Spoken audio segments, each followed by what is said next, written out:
اور جب موسیٰ نے اپنی قوم سے کہا کہ اللہ نے جو تم پر مہربانیاں کی ہیں ان کو یاد کرو، جبکہ اس نے تم کو فرعون کی قوم سے رہائی بخشی، وہ لوگ تمہیں برے برے عذاب دیتے تھے اور تمہارے بیٹوں کو مار ڈالتے تھے اور تمہاری لڑکیوں کو زندہ رہنے دیتے تھے، اور اس میں تمہارے پروردگار کی طرف سے بڑی آزمائش تھی۔ اور جب تمہارے پروردگار نے تم کو آگاہ کیا کہ اگر شکر کرو گے تو میں تمہیں زیادہ دوں گا، اور اگر ناشکری کرو گے تو یاد رکھو کہ میرا عذاب بھی سخت ہے۔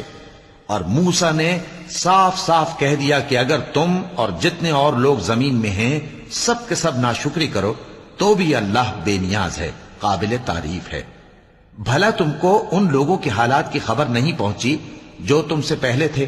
یعنی نوح اور عاد اور سمود کی قوم اور جو ان کے بعد تھے،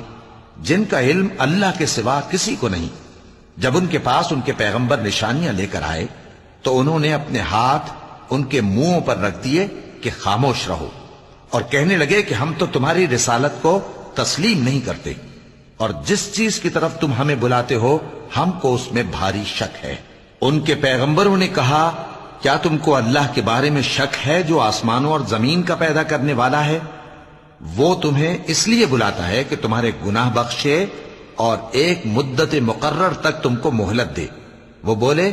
کہ تم تو ہمارے ہی جیسے آدمی ہو، تمہارا یہ منشا ہے کہ جن چیزوں کو ہمارے بڑے پوجتے رہے ہیں ان کے پوجنے سے تم ہمیں روک دو، تو اچھا کوئی کھلی دلیل لاؤ، یعنی معجزہ دکھاؤ